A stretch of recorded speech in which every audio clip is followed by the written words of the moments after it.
Grande noite para vocês que acompanham mais uma live do Vôlei Mania Suzano. Espero que todos estejam bem. E hoje, dando sequência à série Vôlei Mania Grandes Temas, na noite desta segunda-feira, dia 31 de agosto, vamos falar sobre a capitalização de recursos financeiros para os empresários durante a pandemia. E para abordar esta importante temática, principalmente ao pequeno e médio empresário, vamos conversar com o advogado tributarista, o Dr. Edilson Ferraz. O convidado, que é pós-graduado em Direito do Trabalho e em Direito Tributário, é especializado em recuperação de tributos. Boa noite, Dr. Edilson, seja bem-vindo e, por favor, se apresente para o nosso público. Boa noite, Marcelo. Primeiramente, agradecer imensamente esse convite de vocês, né? Desse canal aí, Vôlei Mania Suzano, que já está invadindo aí todas as mídias sociais, né, com uma audiência top, né? Então, já fico muito honrado de participar aqui com vocês. Obrigado, como você mesmo disse, nós somos advogado tributarista, né? Estamos aí na nossa cidade aqui de Suzano, já advogando há 16, 17 anos, contando aí com estágio e na militância, né?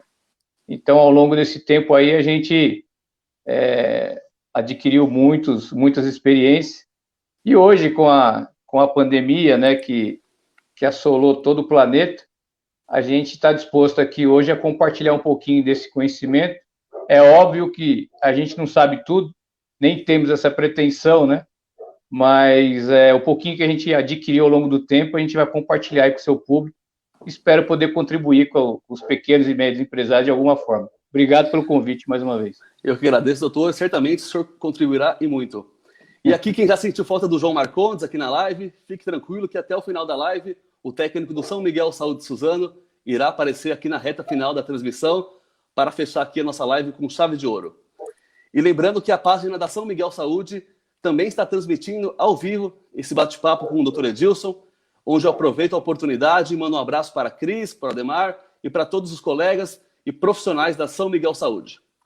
Doutor, vamos começar falando sobre a pandemia, né? Estamos em plena pandemia, ainda com muitas incertezas, e as micro e pequenas empresas pedem socorro. Essa parcela de empreendedores foi uma das que mais sentiram os impactos da crise econômica decorrente do novo coronavírus, e estudam medidas para poder amenizar os efeitos da crise. Muitas empresas, durante a pandemia, estão preocupadas com a sua sobrevivência. E aí que eu te pergunto, doutor, como o pequeno e médio empresário pode mudar esse cenário e conseguir captar recursos nesse período de crise que estamos vivendo? Quais são as dicas que o senhor pode nos dar, por favor? Tá, vamos lá então. Então, quando quando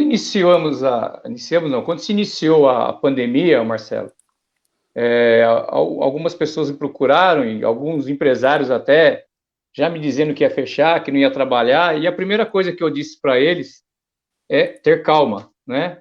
A primeira coisa é ter calma, ter prudência, ter equilíbrio e analisar o que está por vir.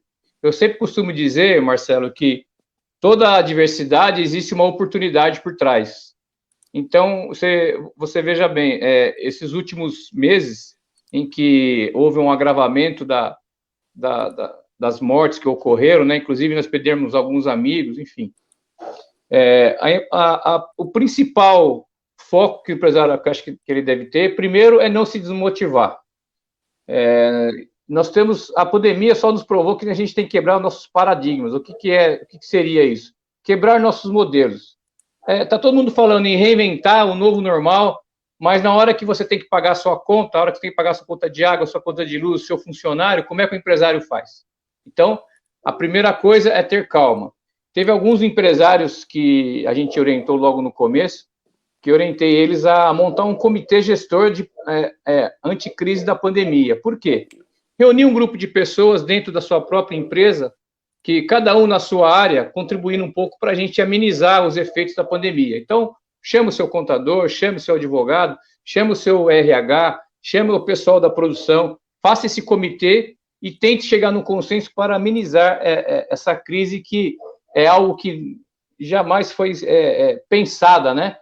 Houve uma história outro dia aí que a cada 100 anos, nos últimos 300 anos, teve uma epidemia. Então, na nossa geração, tanto a minha quanto a sua, né? E a minha um pouco mais velha que a sua, me permita assim dizer, ninguém esperava isso acontecer, é uma coisa inusitada. Então, tirou a gente da nossa zona de conforto e nos trouxe até aqui. Olha o que nós estamos fazendo aqui hoje, por exemplo. Exatamente. A nossa live já é um exemplo que a gente tirou a gente da nossa conforto. Jamais eu pensaria, quando eu iniciei minha carreira lá em 2003, estou até esquecendo do tempo. Quando eu iniciei minha carreira lá em 2003, eu jamais pensaria que eu ia estar num celular, conversando contigo e transmitindo um pouco de conhecimento para as pessoas. Então, tirou da nossa zona de conforto, aos advogados também, viu, Marcelo? Eu tenho muitos colegas aí que jamais pensariam em fazer palestras online, fazer vídeos online. Então, tirou todo mundo da zona de conforto. Não foi só... todos os setores foram afetados. Exato. Então, esse é o primeiro ponto. Não se desmotive, se reinvente. Ah, doutor, mas é difícil reinventar. Eu tenho um cliente meu que estava trabalhando há 20 anos como prestador de serviço para fazer audiovisual, e ele simplesmente falou assim: Thaddeus, como é que eu vou pagar minha conta? O contrato, o cara não fechou. Calma, vamos analisar. Então, começando já daí, a partir desse momento, que seria a parte motivacional, não se deixar abater por isso. Esse é o primeiro ponto. Certo. Partindo daí, olha, existem algumas coisas que o próprio governo está nos auxiliando, Marcelo. Por exemplo, tem um site que chama-se gov.br/Vamos Vencer. Esse site, ele dá todas as dicas do pequeno e do médio empresário, de toda a legislação que surgiu desde o começo da pandemia. Então, lá tem tudo o que você precisa.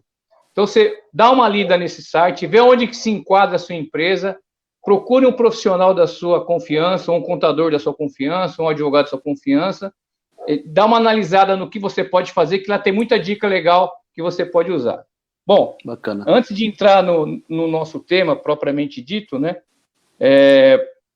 durante a pandemia se falou muito na suspensão do contrato de trabalho. Não sei se você recorda disso, Marcelo, mas o governo fez uma medida provisória, suspendeu o contrato, ele voltou, e aí fizeram uma outra medida provisória. Essa medida provisória, ela determina o seguinte: você pode suspender o contrato de trabalho do seu empregado, ele estendeu agora esse prazo até dezembro, tá? Você pode suspender até dezembro, e o seu empregado, se a sua empresa faturar acima de 4 milhões e 800 ano, o governo vai arcar com 70%, o empregador 30%. Abaixo de 4 milhões e 800 ano, o governo vai pagar 100%, mas não é do salário, tá, Marcelo? Isso que deixar bem claro. Sim. Tem muitas pessoas que me procuraram ao longo desses meses, achando que o governo ia bancar o salário que você estava ganhando lá. Não é isso. É o valor que você teria direito correspondente ao seguro-desemprego. Tá? Então, não tem nada que ver o governo pagar o seu salário que você ganhava na empresa. O governo vai te pagar o valor que você pagava. De repente. Isso, exatamente. Então, essa é a primeira uma dica para o pequeno e médio empresário se capitalizar, né? Dar um fôlego para ele. Uma outra circunstância sobre esse tema ainda é o seguinte, Marcelo, se eu suspender o contrato de trabalho e eu resolver demitir esse meu funcionário, eu vou sofrer alguma consequência? Vai. Você vai ter obrigado a pagar uma multa de até 75% do salário que ele ganhava, e não do seguro-desemprego. Aí a multa é do salário, tá? Uhum. E você não pode demiti-lo pelo período que ele ficou suspenso. Então, por exemplo, restam agora 4 meses para encerrar em dezembro. Se você suspender o contrato dele nesses 4 meses e você demitir ele no meio, você vai ter que pagar uma multa referente a 75% do salário de cada mês que ele tinha para receber. Então, a multa é pesada. Então, você realmente tem que ficar atento para você não achar que o bônus vira ônus, né? Uhum. Então, tem que ter atenção nesse sentido. Uma outra coisa também, algumas pessoas me perguntaram assim, Marcelo, logo no início, doutor, eu estou com dívida para pagar aqui no banco, tenho que pagar meu carro, tenho que pagar meu imóvel, como é que eu faço? Né? E aí os bancos, junto pela Febraban, se uniram, os principais bancos, se uniram e deram 60% de carência, vamos dizer assim. Mas aí ele suspende o pagamento, você tem que preencher os requisitos de cada banco tem o seu método, mas depois, no final do financiamento, você volta a pagar. Então, em tese, tudo isso que eu estou te falando, você vai levantando a sua empresa e o capital você não vai se dispondo dele. Se você usar todas essas regras aí, você vai se capitalizando na medida que você vai vendendo. Porque outro dia o rapaz, um cliente meu, Marcelo, falou assim, mas doutor, nós voltamos a trabalhar com as restrições, mas meu cliente não voltou a comprar. E aí? Como é que eu faço? Isso pegou muita gente, né? Nossa, Marcelo, isso aí é meio complicado, porque ficou todo mundo na ansiedade para voltar a trabalhar, a reabrir, mas a gente já sabe que não vai ser, não vamos ter mais aquele movimento que nós tínhamos até fevereiro. Exatamente. E não é momento para se desesperar, porque eu penso assim, Marcelo, mais do que ser advogado há tanto tempo, nós somos seres humanos e nós temos as nossas vidas também, né? Eu sou consumidor também, né? E sou empreendedor também, que eu emprego lá, tem 4 pessoas no meu escritório. Mas a gente tem que entender que todo mundo vai continuar consumindo. Ela vai continuar. E hoje, se o Brasil tem uma economia forte, se deve a quem? Aos empresários. São os empresários que tocam o nosso país, são os empresários que movimentam a economia. O pequeno e o médio empresário, Marcelo, hoje, emprega 70% da mão de obra de todo o país. Então, as pessoas vão continuar se conhecendo, as pessoas vão continuar namorando, as pessoas vão continuar casando, as pessoas vão continuar comprando bens de consumo, casa. O problema é você ter a calma e utilizar as ferramentas que você tem à sua disposição para você, quando passar essa crise, né, e eu tenho certeza que essa crise vai passar, e vou dizer mais para você, viu, Marcelo? Nós vamos ser muito melhores que nós éramos antes. Esperamos, doutor. Você pode ter certeza, porque eu não sei se já aconteceu contigo, mas, por exemplo, o atendimento hoje em qualquer serviço, em qualquer produto, ele está totalmente diferenciado. Isso é verdade. As pessoas estão mais atenciosas, as pessoas estão mais prestativas, as pessoas estão mais preocupadas em trazer o seu cliente para o seu universo comercial. Então, isso que eu falei para você, saiu da nossa zona de conforto. Então, isso, quando eu falo para você que toda a diversidade tem uma oportunidade, é um desses fatores que eu estou te falando. Então, é nisso que nós temos que pensar, né? E uma outra dica que eu queria dar também, eu estou olhando minha colinha aqui, tá, gente? Porque não dá para decorar tudo, viu? Não dá, porque é muita informação na nossa cabeça, então a gente tem que fazer a colinha. Existe um órgão do governo chamado PRONAMP. Pronamp, ele está fazendo financiamento para as empresas do Simples Nacional. Para você fazer esse financiamento, você tem que comprovar o seu faturamento, tá com as suas obrigações acessórias, não necessariamente em dia, mas tem que estar, de uma certa forma, regularizado. Aí você tem que conversar com o seu contador, com o seu profissional para te auxiliar, com o seu agente financeiro, que você vai poder fazer você pode financiar até 30% do seu faturamento de 2019 com juros. Olha, eu não sei qual é a alíquota, porque eu tentei pesquisar aqui, eu não consegui. Mas, a grosso modo, me informar que é menos de 2% ao ano. É algo assim surreal, que nunca foi visto aqui no país, nunca isso aconteceu, viu, Marcelo? Eu já tive empresa no passado, como eu precisava disso, cara. Uhum. Há 25 anos atrás eu tive uma empresa, como eu queria ter um financiamento sem querer ironizar a pandemia, porque isso aqui é uma coisa que a gente não vai desejar nunca, né? Mas nunca eu vi isso. É que você é um rapaz novo, né? Não é da nossa geração, né? Mas isso aqui é algo que nunca se pensaria que pudesse acontecer. Um financiamento desse com juros tão baixos, porque é um juros de países de primeiro mundo, e nós temos aqui. Então, é algo para se relevar também. Então, é uma forma de você se capitalizar também. Entendeu? Muito bacana, muito... Pode falar. Não, assim, e a última dica é fazer um planejamento tributário, né? Pegar o seu contador de confiança. Aliás, se você me permitir, queria dar um abraço aqui para o pessoal que é da contabilidade do Oswaldo Pizarro Contabilidade, que é meu parça, né? Posso dizer assim que ele é meu parça, porque a gente divide muitos trabalhos lá juntos. É um cara sensacional, um cara do bem, está há 20 anos no ramo da contabilidade, e sempre quando eu preciso, ele me socorre lá, é um cara que é excepcional. Então, Oswaldo, você que está vendo a gente, super abraço para você, meu brother. Tamo junto, tá? E a quinta dica, antes de entrar no meu tema, seria o planejamento tributário. O que seria o planejamento tributário? A gente fazer um diagnóstico jurídico tributário para saber qual o enquadramento da sua empresa. Se ela tem que ser por lucro presumido, se ela tem que ser por lucro real, se ela pode ser simples nacional, se ela pode ser microempreendedor, enfim, fazer uma análise, fazer um planejamento tributário para saber qual é o melhor caminho para você otimizar o pagamento de tributo.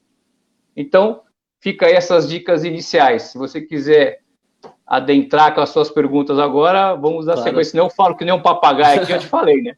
Falo que nem um papagaio, você me ajuda, porque senão eu começo a falar e não paro mais. Quem tem que falar é o convidado, sempre, doutor.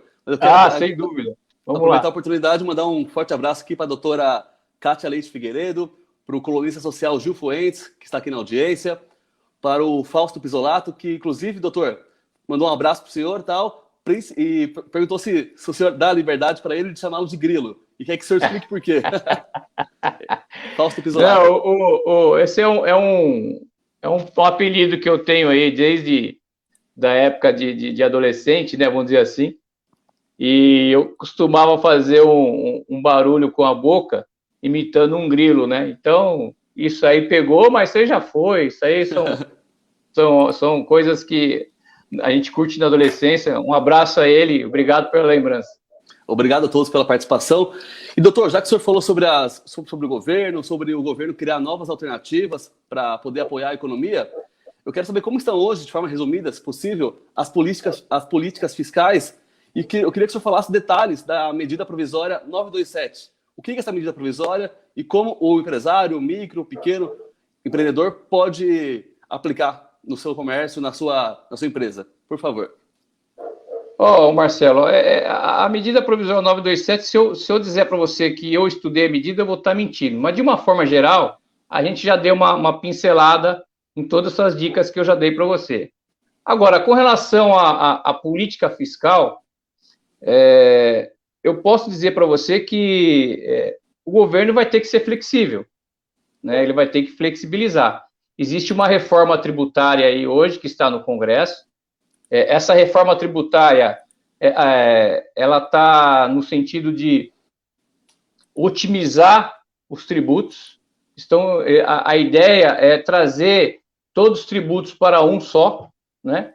é uma coisa assim que é muito discutível, é um assunto muito delicado, porque pensa comigo uma coisa assim, Marcelo, você tem os tributos federais, estaduais e municipais. Se eu fizer a unificação de tudo isso, como é que vai ser o rateio disso? Né? O que vai ser o que para quem? Então, existe aí alguns tributaristas especializados no assunto que eles estão tentando fazer com que a reforma seja fracionada. E, ao longo do tempo, a gente vai se readaptando. Então, assim, o problema da fiscalização de tributos, o problema fiscal do país, ele é muito complexo, muito complexo. Para você ter uma ideia, nós temos um emaranhado de legislações, instruções normativas e legislações que um contador, se ele não tiver ou um tributarista, se ele não tiver uma ferramenta adequada, ele pode cometer alguns equívocos, e não por culpa dele, é porque é muito complexo, Marcelo, é muito complexo. O contador não tem como ele analisar 100% de tudo. Então, erros sempre ocorrerão, mas não porque ele é incompetente, não é isso, é que a nossa legislação não permite com que o profissional trabalhe de forma adequada. Eu não sei se isso é proposital ou não, eu só sei te dizer que hoje existem 200 teses, que você entrar com uma medida judicial, é possível você recuperar esses tributos. 200 teses. Uhum. Né? No nosso portfólio aqui, do nosso escritório, nós temos 9. E uma delas eu quero falar aqui daqui a pouco para vocês. Claro. Então, assim, a complexidade fiscal, ela é gigantesca. Para você ter uma ideia, Marcelo, hoje o nosso país paga, a última vez que eu vi, estava quase 35%, 36% de tributo.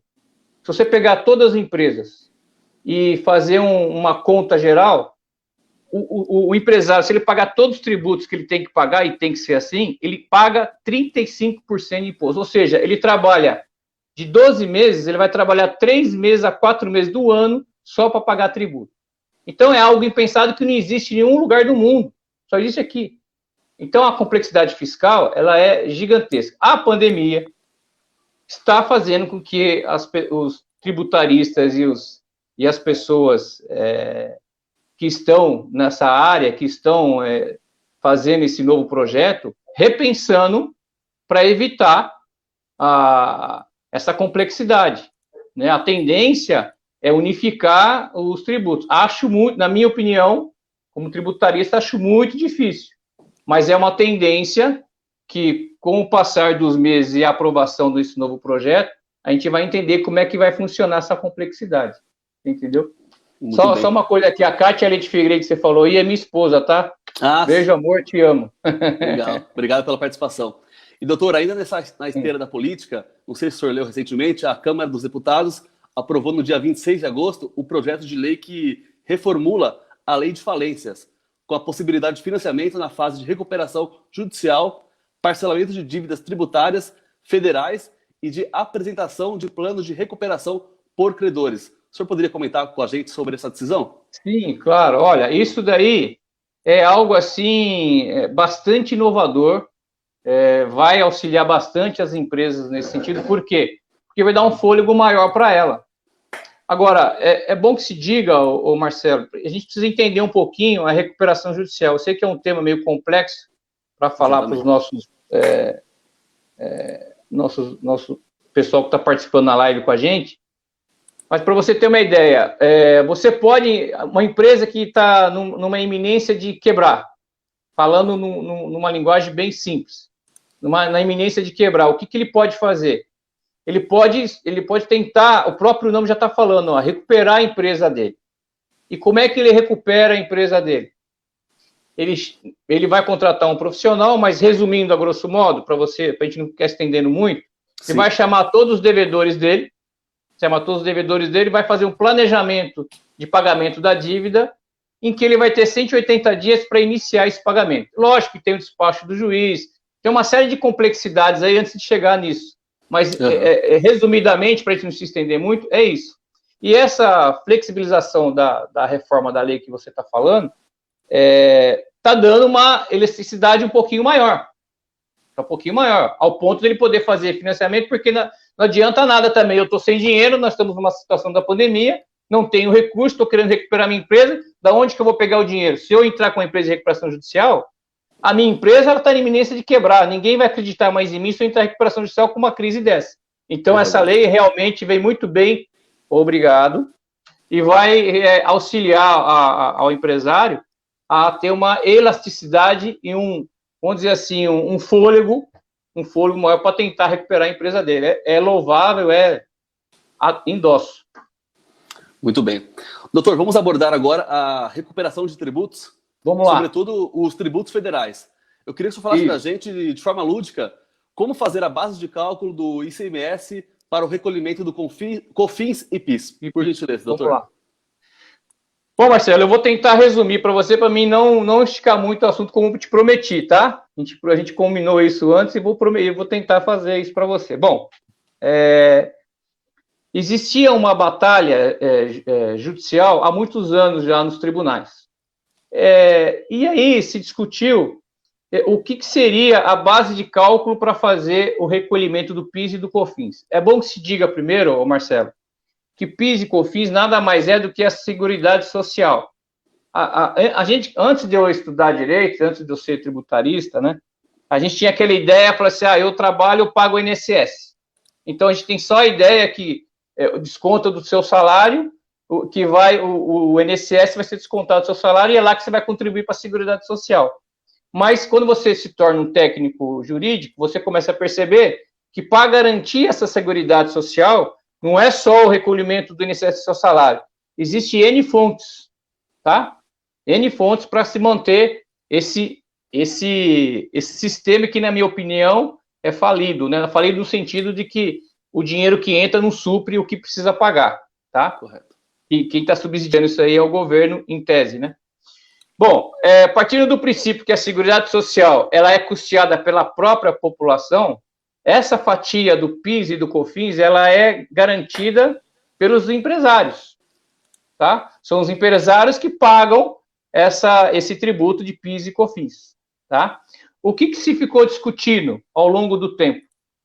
Estava se discutindo o seguinte, imagina comigo a seguinte circunstância. Se você tem um faturamento anual, deixa eu puxar minha colinha aqui para a gente não se perder. Fique à vontade, doutor. Peraí, se a gente tem um faturamento anual aí de 20 milhões de reais, que é um valor absurdo para a gente que tem salário de 5, 10, 15 mil, é um valor absurdo. Mas uma empresa aqui, um mercado aí com 7, 8 check-out, que fatura aí 1 milhão por dia, 1 milhão por mês, seja, ou um pouco mais, 20 milhões é um valor que não é muito. Então, se você faturou 20 milhões de reais, tirou nota, vamos imaginar que o produto que você está faturando, você tem que pagar o ICMS, para você entender primeiro. Então, você vai pegar os 20 milhões e você vai calcular 18% de ICMS. 18% de ICMS, você vai descontar desses 20 milhões 16 milhões e 400. Então, guarde esses dois números que eu quero falar para você. 20 milhões e 16 milhões e 400. Certo. Vamos imaginar que a sua empresa hoje tenha um lucro presumido. Tá? Tem outros tipos de natureza jurídica, pode ser lucro real, pode ser simples e tal, mas essa tese que eu quero falar para você é só de lucro presumido.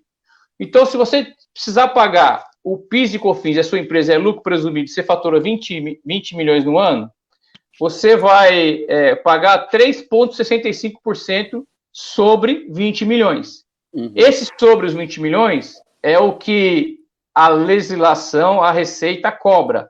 Não é o que o STF decidiu, que eu já vou falar já para você. Então, 3,65 milhões sobre 20 milhões, você vai ter 730 mil reais aí para você recolher de PIS e COFINS. Agora, Marcelo, esse aqui é o normal, tá? Agora, o que o STF decidiu? O STF decidiu o seguinte, olha, gente, a base de cálculo do ICMS, ela é uma. Uhum. A base de cálculo do PIS e do COFINS, ela é outra.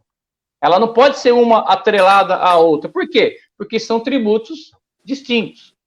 E o que diz a nossa Constituição, ô Marcelo? Nossa Constituição diz o seguinte, sem entrar muito no juridiquês, mas só para fazer uma pinceladinha, né? Claro. Nossa Constituição diz o seguinte, que o PIS e COFINS incidirá sobre a receita e faturamento. Faturamento e receita. Já a lei do PIS e do COFINS diz que incidirá sobre a receita bruta. Então, assim, do ponto de vista contábil, receita bruta é tudo. Do ponto de vista jurídico, receita é o líquido. Certo. Então, travou essa batalha, né? E aí o STF bateu o martelo agora o acordo foi publicado em outubro de 2017. Bateu o martelo dizendo o seguinte, o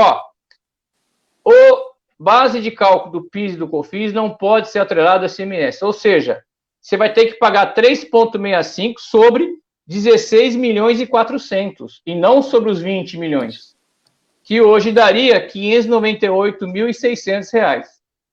Aí você pega a diferença, Marcelo, 730, que era sobre faturamento bruto, contando já embutido. E outra coisa, para as pessoas que têm um pouquinho mais de informação técnica, pode ser embutido ou destacado ICMS, tá? Tanto faz. Porque às vezes o ICMS da nota ele vem destacado. E às vezes o ICMS não vem destacado, vem só o valor integral lá, 20 milhões, tá? Correto. Se você subtrair 730 mil menos 598, dá 131.400. Um produto que você, de recolhimento de 18% de ICMS. Então, você está pagando R$131 mil por ano, que é um dinheiro que não é do governo. Não é esse dinheiro, quando entra no caixa do governo, ele desaparece, ele não é contábil, ele não é contabilizado, porque entra como pela receita bruta, e não existe isso. Você entendeu? Então, esses R$131.400 aqui, existe uma... Agora, acrescentando só um pouquinho mais de informação, Marcelo. Claro, doutor, por favor. Existe uma pendência de um julgamento, que é bom que os pessoal saibam. O doutor falou lá que eu tenho direito a ressarcir tudo. Eu vou explicar para vocês. Existe um recurso que nós chamamos de embargo declaratório. O que o governo fez? O governo falou assim, já que nós temos que devolver esse tributo ao cidadão contribuinte, ao empresário contribuinte, então nós queremos que seja pago somente daqui para frente, e não os últimos 5 anos, tá? Sem querer ser técnico, só para você entender. E aí tem esses embargos lá declaratórios, que está pendente essa decisão, e ele vai dizer para nós se ainda tem que pagar daqui para frente ou os últimos 5 anos. Como a pandemia interrompeu o julgamento lá do STF, quem ingressar com o processo agora vai ter direito de recolher o quê? Os últimos 5 anos. Então, nesse exemplo que eu estou te falando aqui, se você multiplicar 130 vezes 5 anos, vai dar 600 e poucos mil reais aí, para você recuperar. Então, se você está numa crise hoje, você vinha na sua empresa faturando, veio a pandemia, estancou sua venda, você não pode mais vender, você tem que pagar os seus funcionários. E essas decisões aqui, Marcelo, tem várias N decisões nos tribunais que já as liminares estão sendo concedidas aos contribuintes, porque o fisco perdeu, não tem como recuperar isso mais, você entendeu? Então, você pode pedir essa liminar da justiça para fazer o quê? Que essa diferença seja compensado nos tributos futuros que você for pagar dentro do faturamento normal da sua empresa. Só que essa recuperação você só consegue fazer por meio judicial. Tá? Existem outras teses de recuperação de tributo que você pode fazer na via administrativa, tá? Mas essa que eu estou te falando aqui, que é a base de cálculo do PIS e do COFINS, é só via judicial, entendeu? Correto. Então, assim que o STF julgar se vai ser 5 anos para trás ou 5 anos para frente, essa questão está sedimentada já. De fato, o fisco já reconheceu que o tributo que está sendo pago, ele é indevido. Isso é um fato. Agora, para a gente arrematar essa questão da recuperação do tributo que eu queria falar com você, teve alguns colegas aí, quando no início da pandemia, que me procuraram sobre esse assunto, perguntando se eu podia ingressar com uma ação para não pagar imposto, né? e aí eu fui estudar o assunto, né? Não tem como você não pagar imposto. Então, por exemplo, eu tenho uma rotina de tributos da minha empresa que eu tenho que pagar. Eu pago PIS, pago COFINS, CSLR e assim por diante. Não tem como eu entrar com uma ação e pedir que seja suspenso esse tributo para eu não pagar. Isso não existe, tá? Uhum. Alguns colegas tentaram ingressar, alegando o Covid-19, mas os juízes não estão concedendo. Aí tem uma explicação razoável. Por que não estão concedendo? Porque não existe uma legislação própria que autorize o não pagamento de tributo em razão do Covid. Agora, existem essas dicas que eu te dei aqui agora, justamente para você poder se capitalizar de recursos com o que a gente tem, né? Então, a ideia aqui da live hoje é demonstrar para o pequeno e médio empresário que essas dicas já estão dentro da medida provisória 927, que eu deixei lá no começo, mas sim, a recuperação de tributo, que é essa que eu estou te mostrando agora, ela é sedimentada hoje nos tribunais. Todos os juízes estão convictos que não tem como o fisco deixar de reconhecer isso, que agiu errado por muitos anos. E tem mais um detalhe que eu queria comentar contigo. Eu vi numa reportagem recentemente que eles estão querendo, na reforma tributária, extinguir o PIS e o COFINS, né? Justamente por causa dessa tese que hoje ela é unânime nos tribunais, né? Então, é essa dica que eu queria falar para você aí. Muito bem, doutor. Esclarecedoras dicas, inclusive, viu?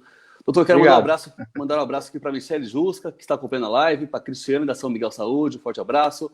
Para Alice Carneiro, para o Enio Marcos Bisolato, mandou boa noite para o senhor, doutor. Obrigado. Para São Miguel Saúde, que também está na audiência, disse que o Vôlei Mania tem trazido muitos assuntos importantes por meio dos grandes temas e que é fundamental para os pequenos e médios empresários. Essa live com o doutor Edilson. A doutora Maria Margarida Mesquita, sua colega de profissão também. Forte abraço. Muito obrigado pela audiência de todos. E, doutor, o senhor pode falar para a gente, o senhor falou um pouco, mas sobre a quitação dos tributos com compensação de créditos. Essa opção é permitida hoje pela legislação brasileira para recuperar os créditos tributários que foram apurados nos últimos 5 anos? Como que é essa questão da quitação dos tributos com compensação de créditos? Por favor. Legal. Esse é um tema bastante...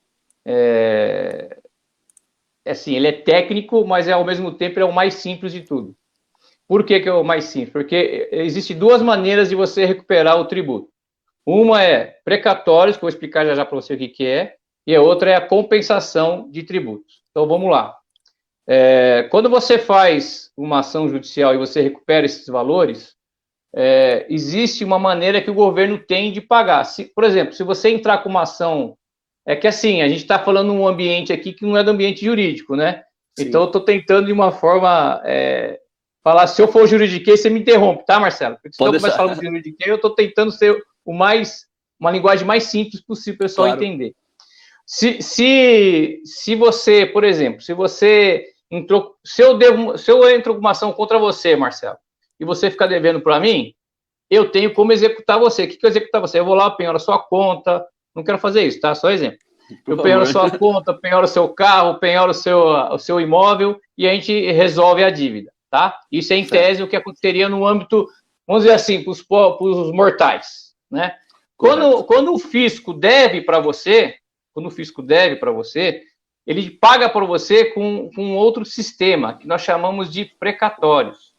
Esses precatórios, eles são pagos por uma ordem cronológica de pagamentos. Então, nós temos que ingressar com o processo, tem que haver uma sentença, tem que haver um reconhecimento dos valores que foram apurados na sentença, que nós chamamos de homologação de cálculos. Uhum. E depois que feito tudo isso, que esgotou todos os recursos, que nós chamamos de transitar de julgado, a hora que esgotar todos os recursos, aí eu tenho o direito de pedir a compensação ou o precatório. Se eu pedir o precatório, eu vou entrar numa fila cronológica. Como é que funciona isso? Se for na Justiça Federal, o próprio cartório vai fazer um requerimento desse precatório e aí esse requerimento ele vai para uma ordem cronológica de pagamentos, que entra numa lista, e essa lista vai fazer o pagamento. Aqui na Justiça Federal, costuma-se pagar, esse ano começaram a pagar em abril, por causa da pandemia atrasaram um pouquinho para junho. Então, tudo que for de precatório, que eu consolidei meu crédito, tá? Eu quero em dinheiro, não quero fazer a compensação. Tudo que eu consolidar de 1 de janeiro até 30 de junho, ele vai me pagar o precatório no mês de abril do ano seguinte. Tudo que eu consolidar de crédito do dia 1º de julho até 31 de dezembro, vai me pagar no mês de abril, se fosse exemplo de agora, de 2022. Então, é assim que funcionam os precatórios, tá? Então, o caminho mais longo é até chegar aos precatórios, tá? Essa aí o governo te paga em grana, em dinheiro, tá bom? Certo. E valores Doutor, pecuniários. E para quem não sabe, precatório seria o quê? E se aplica nas esferas municipal, estadual? O precatórios ele está entrando em todos os âmbitos, estadual, federal e municipal. É ordem de pagamento, que é feito pelos entes federativos, que é feito pela prefeitura, pelo estado, pela União, tá? Então, esse é o precatório. E para fazer a compensação de créditos, vamos imaginar a seguinte situação, para mim não ser muito prolixo. Esse procedimento de compensação ele tem que ser feito pelo escritório de contabilidade ou pelo contador da empresa. Mas para ele fazer isso, ele precisa do crédito, tá? Quem faz isso, quem transmite a ele o crédito é o advogado falando assim, olha, tá aqui a sentença, a gente costuma chamar de tem um resumo do processo que você pega no seu processo, chama de certidão de objeto e pé. Então você vai reunir alguns documentos, vai pegar o resumo do processo, vai entregar para o seu contador e falar, olha, você tem que compensar isso aqui, tá? Que é o PERDICOMP, que eles falam que é o contador que faz. Você tem que compensar isso aqui. Aí ele vai dar entrada na Receita com toda essa documentação e o fisco vai fazer um procedimento administrativo e nesse procedimento administrativo vai ser autorizado aquele empresário a compensar esse crédito que ele adquiriu na Justiça, seja na federal, contra o município, contra o estado, seja lá qual for o ente federativo. Então, ele vai poder fazer essa compensação desta forma. Então, são 3 caminhos, Marcelo, para o pessoal entender. 3 caminhos. Primeiro, você tem que entrar com o processo judicial, constituir seu crédito. Depois que você constituir o seu crédito, você vai formar o seu valor líquido, que a gente chama de liquidação de sentença. Formou o valor líquido, você vai ver se você vai fazer caminho precatório ou compensação de crédito. Tá? Uhum. Se for precatório, você vai fazer junto ao seu devedor, fazenda pública estadual, municipal, federal. E se for fazer a compensação também na Receita Federal, Estadual, Municipal, com o procedimento administrativo que vai compensar. Vai compensar o quê? Imagina assim, eu tenho uma empresa que ela vem faturando mensalmente. Então, eu tenho que pagar um valor X mensal de tributo, certo? Então, eu pago, vamos imaginar, eu pago 2 milhões de reais de tributos federais, exemplo, tá? Eu tenho esse tributo aqui, que é federal, eu posso compensar um pelo outro. Então eu tenho 2 milhões de PIS e COFINS, que é tributo federal, eu tenho um crédito vamos supor, de 10 milhões, então eu posso compensar esse PIS e COFINS em 5 parcelas. O fisco vai lá e vai compensar os 5 meses, e você vai ficar os 5 meses compensando sem pagar o tributo, tá? Mas o caminho árduo é a ação judicial. O processo judicial. É esse que é o X da questão, entendeu? E doutora Margarida, Maria Margarida Mesquita até diz aqui que o precatório é muito demorado o pagamento. Então, existe alguma dica, alguma solução para não ser tão demorado o pagamento dos precatórios por conta dos governos? Beijão, Margarida. Minha parceira, minha companheira, profissional exemplar. Margarida, é o seguinte, todos nós sabemos que os precatórios, o problema que eu vejo maior com o precatório é o seguinte, Marcelo, você é um governador, você é um prefeito, você tem um orçamento para você cumprir, certo? Do seu governo. Tem um governo para você cumprir.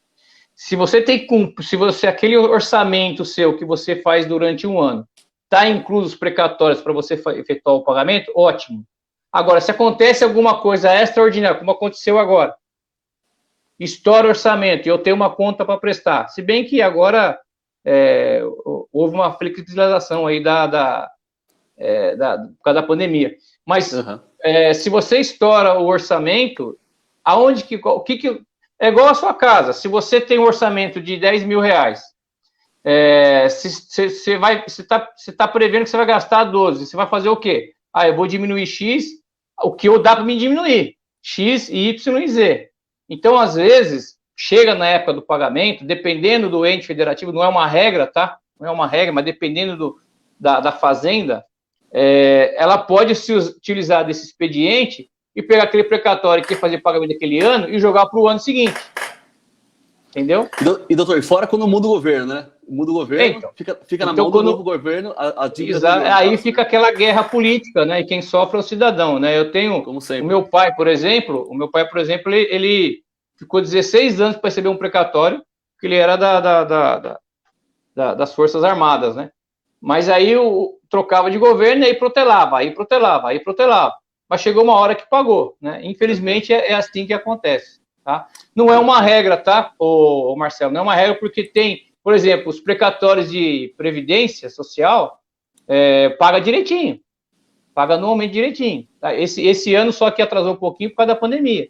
Mas existem outros setores aí que pode ser que demore. Agora, o ideal, nesse nosso tema aqui, o ideal é fazer a compensação de tributo, que daí você já mata no ninho, né? Vamos dizer assim.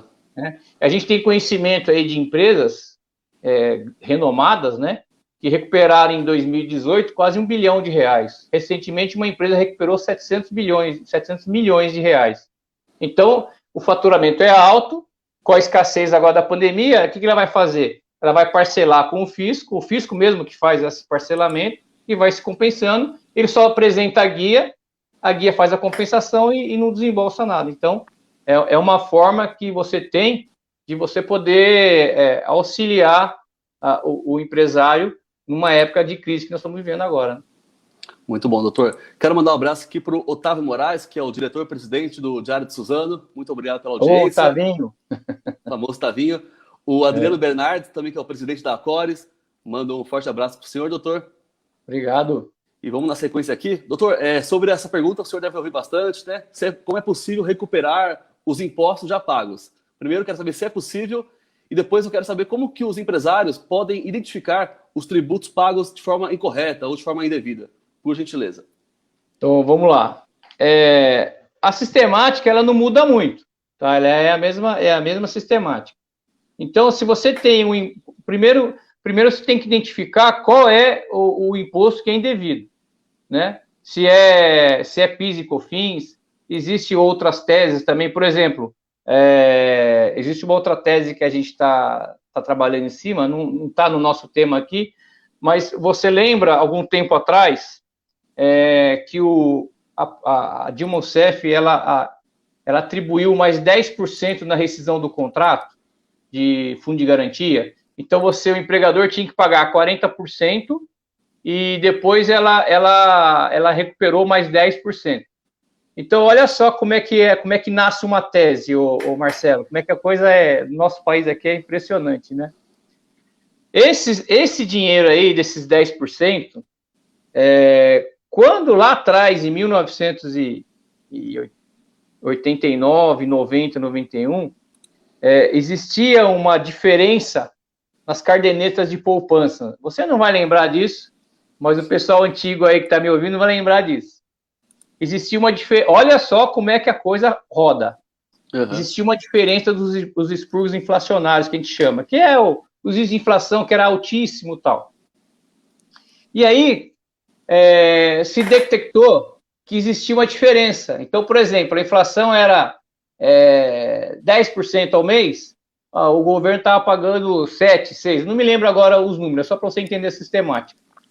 E aí se apurou que realmente tinha uma diferença para você pagar na conta de quem? Do fundo de garantia. Correto. E começou a entrar um monte de... Naquela época, tá? 20 e poucos anos atrás. Começou a entrar um monte de processos. O que o Fernando Henrique fez? Ou pelo menos no governo dele. Ele foi lá e falou, olha, vamos estancar isso aqui, vamos pagar a diferença. Aí ele pegou e pagou a diferença. Eu mesmo fui lá no banco, lá, me chamaram, ó, tem um dinheiro para você retirar mais aqui do seu fundo de garantia. E todo mundo lá foi lá e sacou a diferença. Bom, o que aconteceu? Deu um rombo na conta do fundo de garantia. Criaram-se um mecanismo para repor isso. Tá? Quando criar esse mecanismo para repor isso, criaram esses 10%. Então, a ideia desses 10% era para repor as contas do fundo de garantia. Quando não houve essa reposição,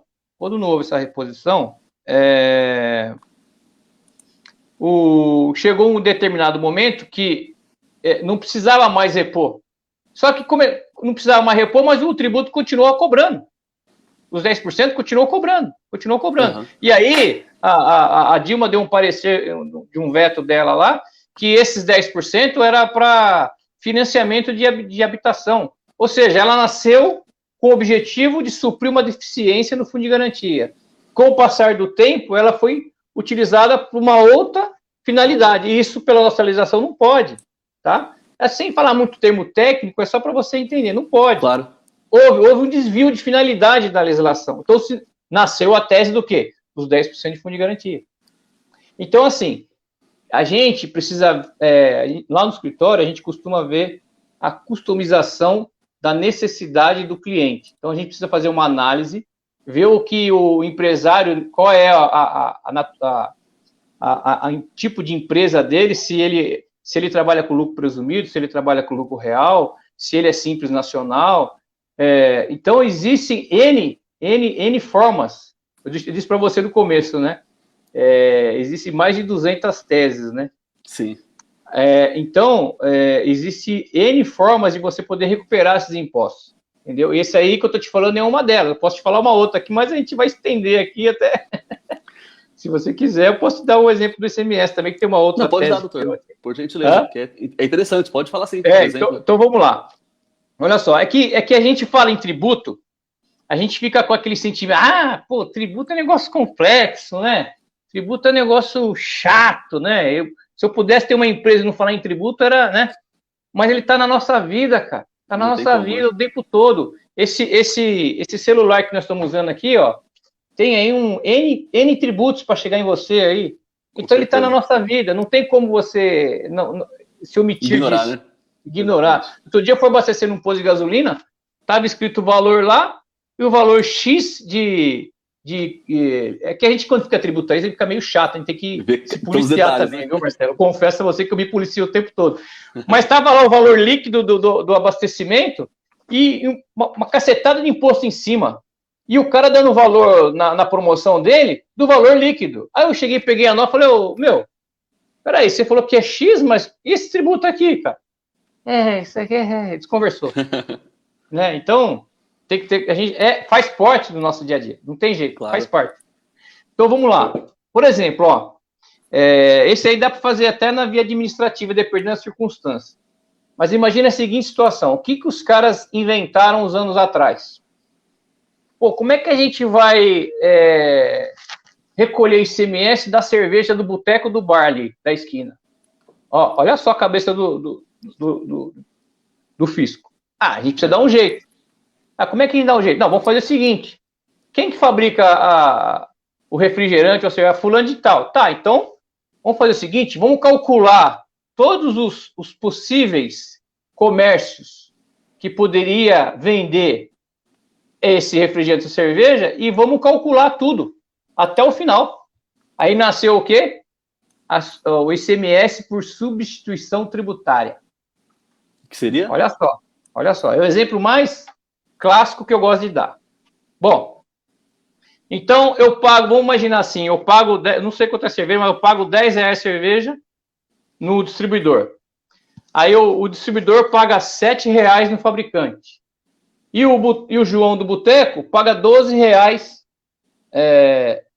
de custo para ele, que ele pegou de um de outro. E o João, ele vende por 12, ele vende por 16.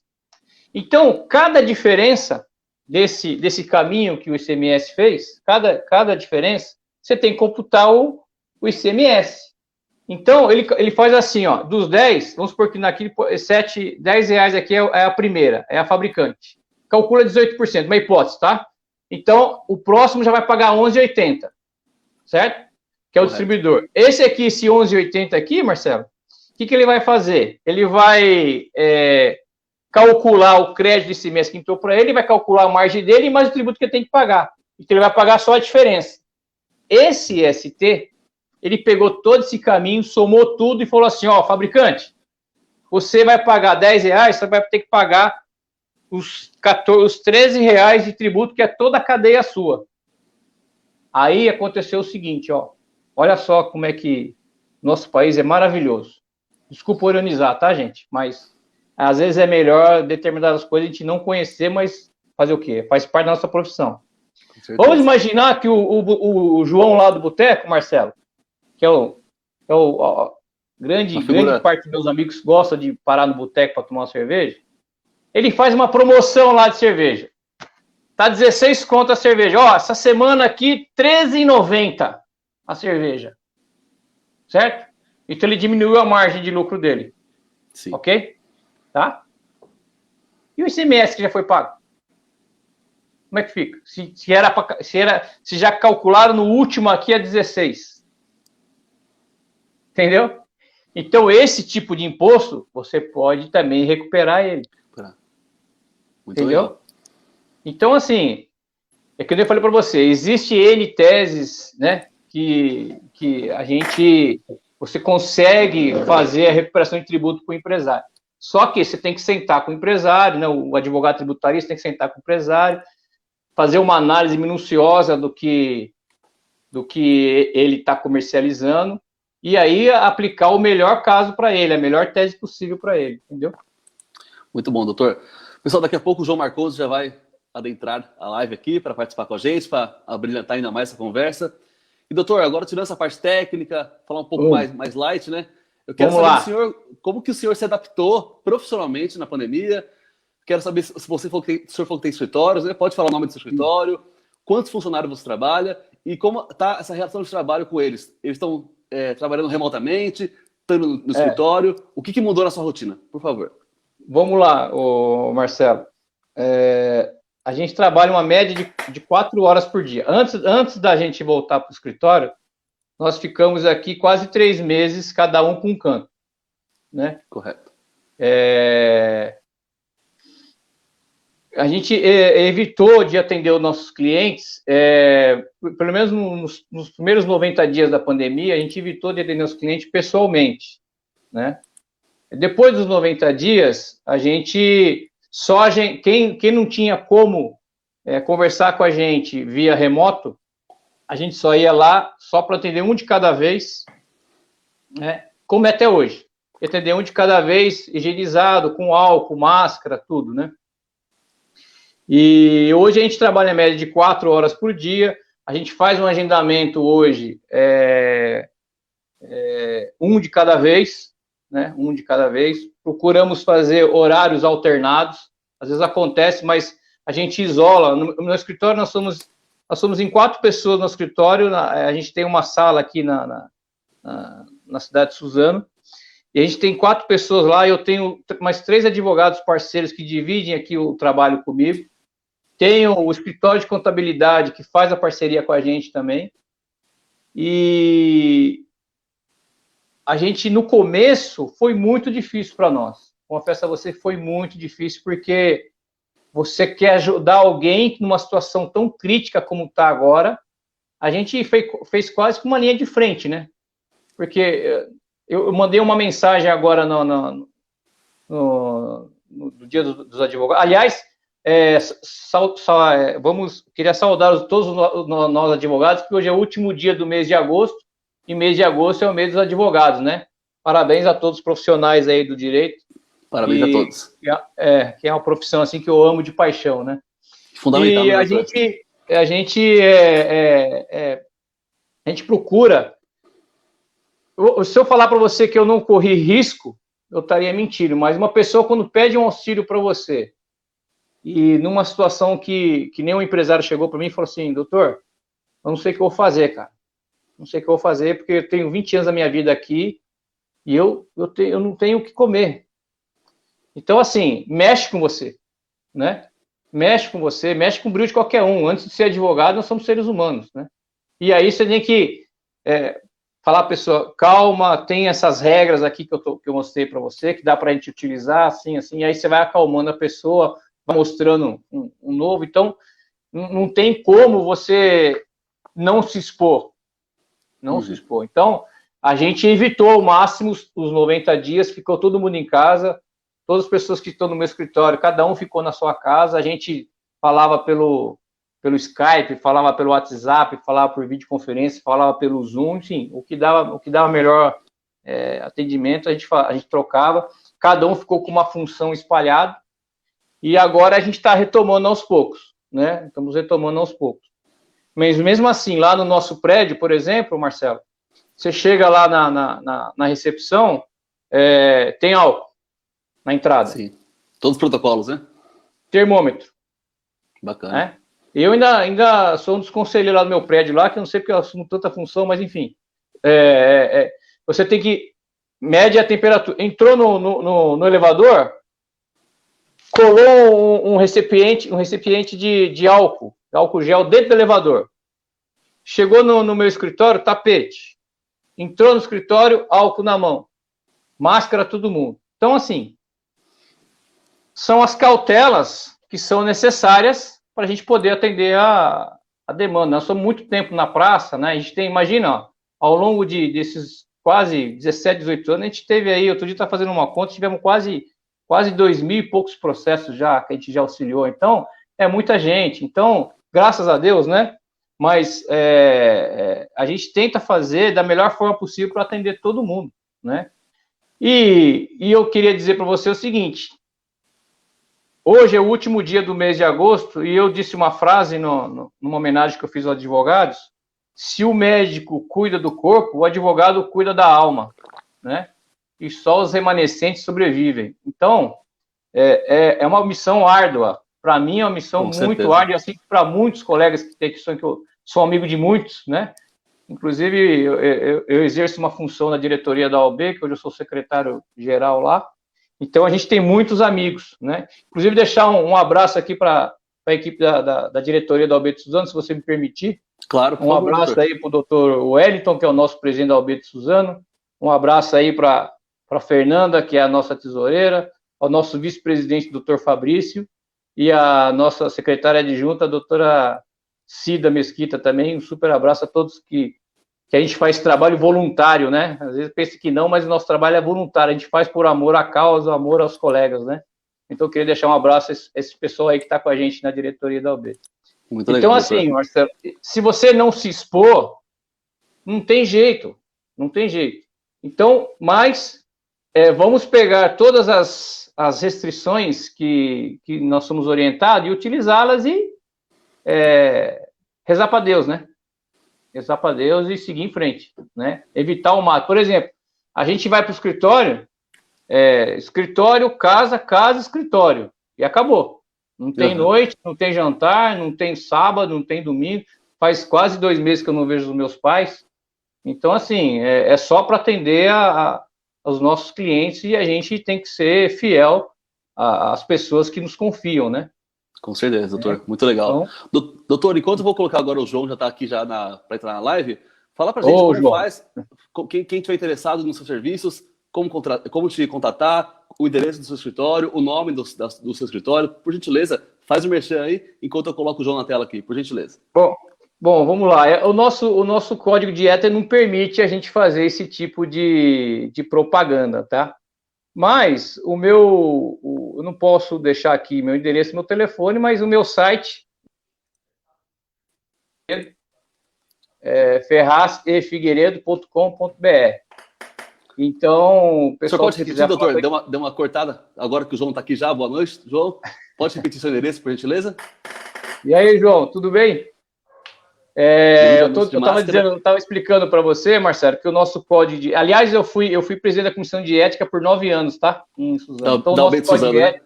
Isso. O nosso código de ética não permite a gente fazer esse tipo de merchandising, de falar endereço, falar telefone e tal. Mas o meu site eu posso divulgar, porque nós estamos aqui na live, tem aqui o meu link aqui, né, do Facebook. Legal. O pessoal pode procurar lá no Facebook, lá que tem minha página, Ferraz e Figueiredo, Sociedade de Advogados. Tá bom? Muito bacana. João, boa noite, bem-vindo à live aqui. Seja bem-vindo, João. Dê uma boa noite para nossa galera, por favor. Essa máscara não áudio, é João? prevenção Sem ao áudio. corona.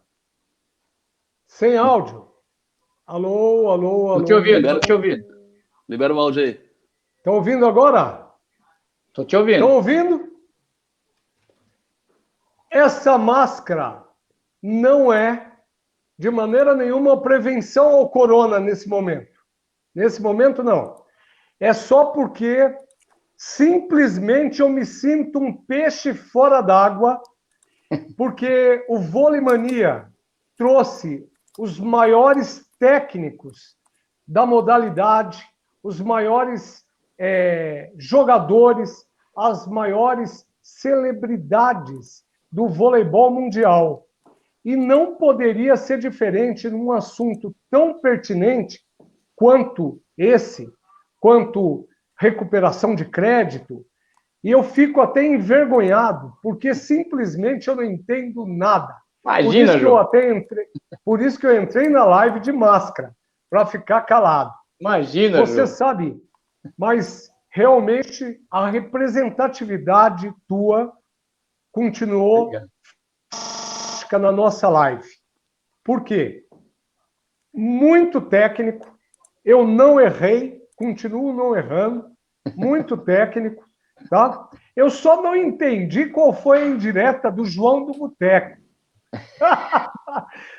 Mas eu fico imaginando que em certo momento da minha vida, se eu fosse recuperar, tá, todo o imposto indevido que eu paguei em cada cerveja, nós estaríamos ricos, viu, Marcelo? Ricos. Mas, realmente, eu diria, Grilo, eu vou chamar de Grilo. Pode chamar, João, você é meu parceiro. Eu diria para você que, assim, realmente o advogado cuida da alma, porque todo mundo espera de vocês grandes milagres, entendeu? Grandes milagres, porque normalmente as pessoas têm que perder até a mania de procurar advogado somente quando tem coisas ruins acontecendo, não é verdade? Sim. Eu acho que nós temos que procurar várias empresas grandes, têm um dinheiro tremendo numa recuperação de imposto indevido que foi efetuado, que foi pago em algum momento, porque errare humanus est. E tem muito contador de empresas que não tem essa propriedade desse assunto que você abordou aqui hoje. Sim. Então, meus parabéns. Obrigado, João. Obrigado. Ô, João, antes de mais nada, eu falei para o Marcelo, cuidado comigo aí que eu falo que nem um papagaio. Se eu falar muito, você me corta, né? Antes de mais nada, João, é uma honra muito grande participar da sua live, viu, cara? Você é um amigo do Feito, sabe que a gente se conhece aí há mais de 20 anos, eu vi a sua carreira brilhante no vôlei, eu vi o seu auge no vôlei, né? Eu vi você dando os primeiros... Aliás, eu acho que fui uma das pessoas que ouvi você falar as primeiras palavras que você estava querendo recuperar o vôlei aqui de Suzano. E eu disse para você, ó, você é o cara para fazer isso.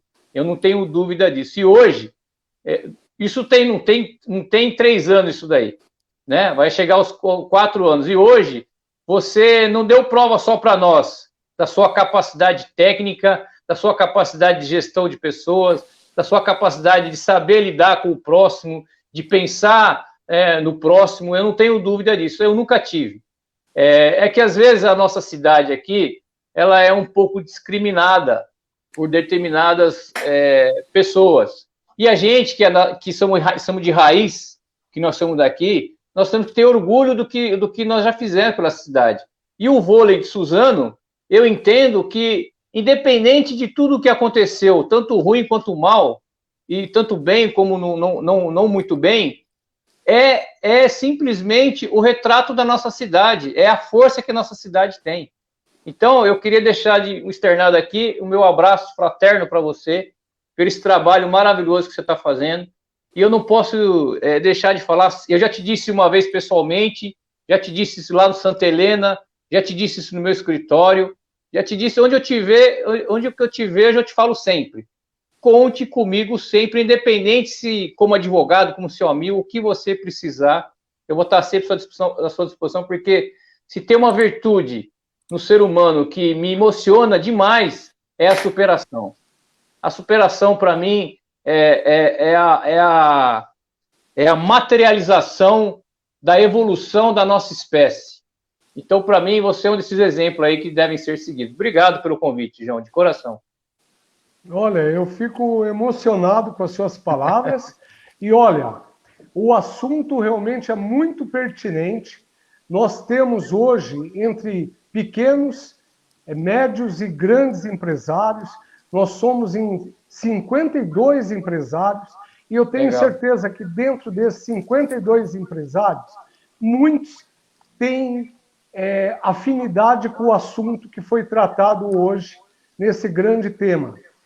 O Marcelo Prado, ele é muito chato. Se por acaso hoje esse assunto não fosse pertinente, ele já teria cortado. Mas já deu uma hora e pouco, é porque realmente é de sumo interesse, tá? De muitas empresas aí. E pode ter certeza que eu vou levar essa live à frente de donos de caneta aí para darem uma olhadinha com carinho no próprio bolso, né? Isso que é melhor. Sim, né? sim. Não, o que eu quis deixar claro aqui para vocês é que é um dinheiro que você paga, que entra para o fisco e fica lá. E é seu. Não é do José, do João, do Joaquim, do Manuel, sem fazer o trocadilho, João. É seu esse dinheiro. Tá lá para você resgatar ele. Agora, existem algumas situações aí em que, às vezes, você não tem o conhecimento para buscar isso. E tem que ter um profissional da área. Que nem o Marcelo me perguntou sobre a medida provisória 927. Eu não estudei ela com profundidade. A única coisa que eu sei é que essas dicas que eu dei aqui, ela está nessa medida provisória. Mas o que essa medida provisória tem, ela está atenuando a dor do pequeno e médio empresário, está atenuando. A recuperação de tributo, eu vou aliviar essa dor. Por quê? Porque ele é capaz de resgatar o dinheiro que é dele, e às vezes ele não está sabendo que é dele. Eu já fui empresário também, João, já paguei muito tributo indevido, e a hora que eu comecei a estudar esse assunto, eu falei, meu Deus, é a mesma coisa, eu me senti lesado. Então, assim, olha, como eu tenho uma carreira aí jurídica de muitos anos, sempre, é lógico que ninguém, eu não vou ser demagogo aqui e dizer para você, João, que a gente não trabalha para ganhar dinheiro. Todo mundo precisa do seu sustento, é óbvio, isso aí é uma coisa natural do ser humano. O Marcelo precisa, o João precisa, os meus amigos que estão trabalhando lá precisam, o médico precisa, o engenheiro precisa, todo mundo precisa de dinheiro para sobreviver. Agora, o que me deixa indignado é saber que o negócio que eu tenho que pagar, que já é caro, já é caríssimo, caríssimo, já é muito caro, eu tenho que pagar, eu ainda pago indevido, ou seja, não devo. Aí, meu, aí é muito para minha cabeça. A hora que eu comecei a estudar esse assunto, eu falei, meu, eu vou ter que espalhar isso aí, que as pessoas que eu puder auxiliar, eu vou auxiliar, e é essa a missão que me propus a fazer. E olha, Marcelo, muito obrigado, lembrando, doutor, viu, que ele, como advogado, ele tem o código de ética, tá? Mas as pessoas interessadas podem procurar, né, o pessoal do Volimania, que automaticamente nós vamos dar o devido endereço, o telefone dele, isso sem dúvida, né? Inclusive, em nome da São Miguel Saúde, do Hospital Santa Maria, da Getex Brasil, da Óculos Mania e de mais 48 colaboradores, né, do Volimania. Eu fico muito agradecido de você ter aceitado o nosso convite, tá? Imagina. Espero que você retorne, tá? Porque é um assunto Eu sou um que devo imposto de renda para baixo e para cima, né? Aliás, eu entro já mascarado para o fisco não me pegar, né? Mas olha, te agradeço muito você ter participado. E agora Imagina, eu deixo João. com o Marcelo aí. Imagina, João, se você precisar, quando você pedir para mim do dia, da hora e da noite, você sabe que eu vou estar sempre à disposição sua. Você é meu brother. Valeu, doutor. Quero agradecer mais uma vez aqui a participação de todos. A Mania de Vôlei Suzano, que é a Cacau, a esposa do João, ela quer que o senhor fale um dia, numa próxima live, dos seus assuntos mais pessoal, a vida do doutor Edilson, como que é. E o Kiko Takimoto, ela pergunta, ela diz que os tributos nos combustíveis chega a assustar, e ela quer saber um pouco da reforma tributária que está acontecendo aí. Se eu puder só sintetizar, que já estamos na reta final da live, doutor, por gentileza. Vamos lá. Dos combustíveis existe a possibilidade de você também fazer a recuperação do tributo. Os tribunais estão mais reticentes com relação a isso. Mas a gente já viu algumas decisões, por exemplo, eu tenho decisão em Santo André favorável, eu tenho algumas decisões no João Mendes favorável. Então está começando a dar esse espaço para o posto de combustíveis. Mas só para você entender, por exemplo, você normalmente um posto de gasolina ele não trabalha só com combustível, certo? Ele tem loja de conveniência. Correto. Essas lojas de conveniência eles compram produtos, tá? Se compram produtos, entra o crédito ICMS. O que acontece com o dono de posto de gasolina, João? Esse crédito ICMS dessas lojas de conveniência que entra para ele recebe esse crédito. Ele recebe esse crédito e morre consumidor. Ele não tem como repassar. Então, esse valor desses produtos da loja de conveniência, nós chamamos de compensação indireta. Então, você pode fazer um estudo. Por exemplo, tem pessoas que têm rede de 40, 50 postos. Fazer um estudo, saber fazer um levantamento de todos os produtos que entraram na loja de conveniência, levantar todos os créditos de ICMS que entrou, e a partir daí você fazer uma compensação direta. Então, por exemplo, você tem um posto de gasolina que você precisa comprar pneu, precisa comprar um caminhão. Então, você tem esse crédito que a Receita faz essa compensação, faz esse crédito de compensação indireta, junta esse crédito, e no produto de um terceiro, você pode compensar para ele. Nós chamamos de compensação direta. Com relação ao PIS e COFINS do ICMS mesmo, dos próprios combustíveis, a tese é a mesma, tá? É que no posto de combustíveis é mais difícil de você identificar a alíquota, porque quando você compra um combustível, ou você compra da distribuidora ou você compra direto da refinaria.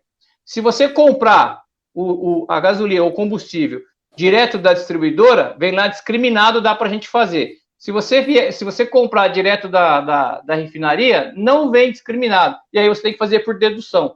Então, você precisa fazer uma análise como é a situação do posto para dizer para ele, dá para recuperar ICMS, PIS e COFINS ou não. Entendeu? Como sempre, né? O trabalho sempre é customizado, né? Então, dá para fazer sim, tá? Dá para fazer do posto de combustível sim. E a outra pergunta qual que era, Marcelo? Esqueci. Era sobre a reforma tributária que está rolando. A reforma tributária, existe, que nem eu tinha comentado anteriormente, existe uma possibilidade de fazer o IVA, que é a unificação dos tributos, né? Antes de você chegar um pouquinho, João, é uma coisa assim, não precisa ser advogado para você entender isso, ó. Nós temos aí União, Estado e município. Cada um, a gente chama de ente federativo, certo? Cada um tem fazer o recolhimento do seu tributo para entrar o crédito nos cofres públicos, certo? Se eu quero unir todos os impostos, como é que eu vou fazer o repasse disso?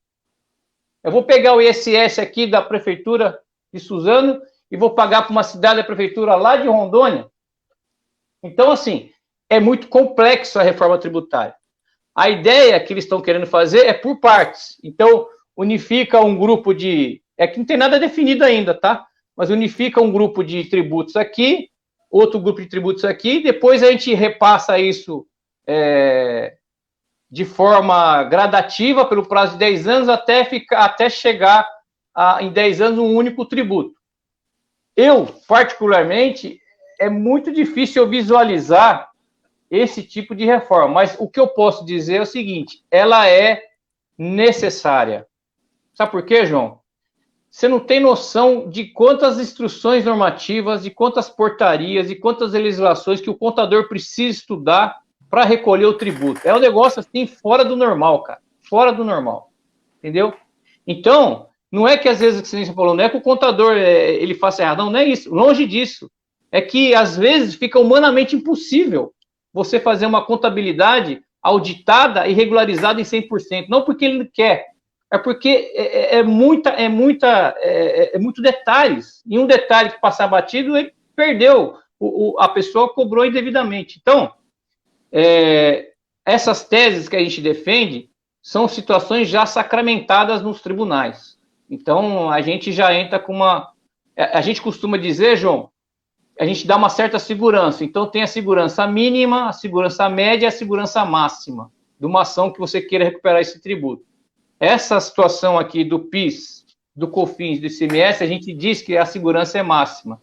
Agora, se você contratar um profissional da área e ele dizer para você que você tem 100% de chance de você recuperar esse tributo, eu ficaria temerário, porque o nosso próprio Código de Ética nos proíbe de falar isso, porque advogado trabalha pelo meio e não pelo fim. Então, eu não posso induzir ele a fazer um processo comigo, porque eu estou dizendo para ele que vai ter 100%. Isso, aliás, eu já falei isso para você já em off, né, João? Isso não tem como a gente falar para um cliente que ele vai ter 100%. Isso não existe. Aliás, por dois motivos, né? Primeiro, porque o código me proíbe. E segundo, quem vai dar a sentença não sou eu.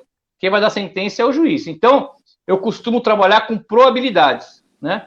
Então, eu digo para a pessoa, olha, a probabilidade de você ter êxito nesse tipo de processo é de 70%, de 80%, de 90%, de 70%, mas a decisão sempre é da pessoa. Então, há uma possibilidade, sim, de você fazer. Eu entendo que a reforma tributária, ela vem contribuir com o nosso crescimento, né, João? Porque se a gente for parar para pensar o que era o nosso país há 25 anos atrás, é que a gente tem um péssimo...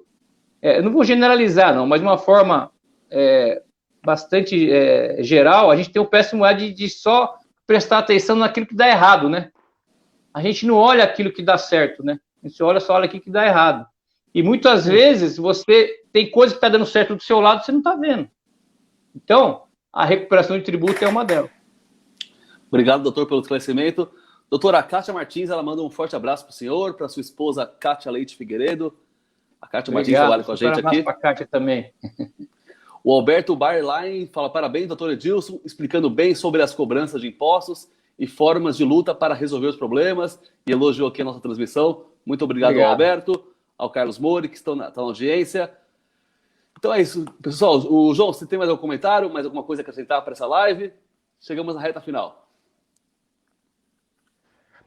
Não, eu a respeito de hoje, do assunto, eu prefiro ouvir e contratá-lo. Apenas isso, é melhor. Ô, João, você me complica assim, João. Não, eu prefiro. Mas a gente pode vir aqui a gente pode vir qualquer dia aqui para falar de outros assuntos também, não falar só de jurídico, não. Mas a gente... Olha, com certeza. Eu acho mais fácil sacar, bloquear, o toque assim. É bem melhor. Eu também acho. Bem mais fácil. Doutor, por favor, dê uma boa noite para o nosso público que esteve com a gente durante a live, que foi muito esclarecedora. Agradeço mais uma vez a sua participação. Por gentileza, doutor, se despeça do nosso público. Bom, pessoal, espero ter contribuído aí com as informações. A gente, como eu disse no começo, a gente não sabe tudo, né? A gente quis passar um pouco da nossa experiência para vocês. Eu penso que o momento que nós estamos vivendo hoje, vamos dizer que está todo mundo falando aí desse novo normal, é sair da sua condição de zona de conforto e tentar ao máximo se doar ao próximo, né? Eu acho que a pandemia, se é que pode deixar alguma lição para a gente, eu não sei se é obra do acaso, se é obra divina, se seja lá o que for, eu penso que a mim, pelo menos, e as pessoas que convivem comigo, me deixou a lição que o amor ao próximo é o que há de melhor na humanidade. Então, toda a casa do Pai, vai ter os desgarrados. E os desgarrados a gente só deseja que eles encontrem o caminho do bem. Mas a grande maioria são pessoas do bem, são pessoas que estão preocupadas em fazer bem ao próximo, e eu não sou diferente. Eu espero ter contribuído aí de alguma forma aí com a Vôlei Mania, que eu achei a sua live, estou acompanhando ela desde o começo, João, sensacional. Parabéns, viu, cara? De novo, parabéns. Obrigado, muito honrado de participar da sua live aqui. Nós agradecemos. João, por gentileza? Eu sempre encerro, mas quando você fala de resiliência, Marcelo, o Vôlei Mania, o vôlei de Suzano entrava em quadra com música. Você lembra disso? Nós fazíamos um trabalho mental com música para aquecer a equipe, para ativar os jogadores da maneira correta. Aqui não é ativação. Aqui a música tem uma representatividade pessoal. Não me pergunte como que eu sei, mas eu sei. O meu amigo doutor aqui também já passou altos e baixos, também é guerreiro.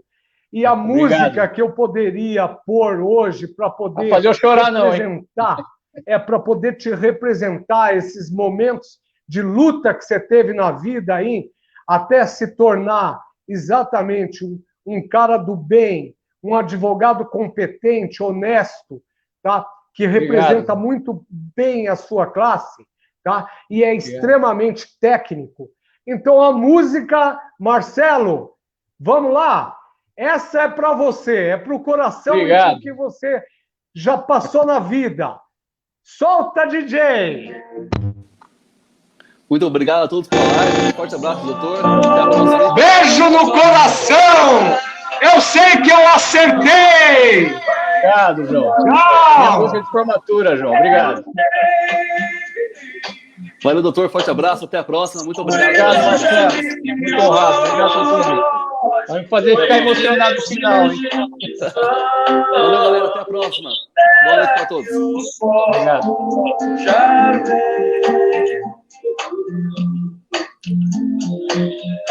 Nunca deixe que te ouvir falar.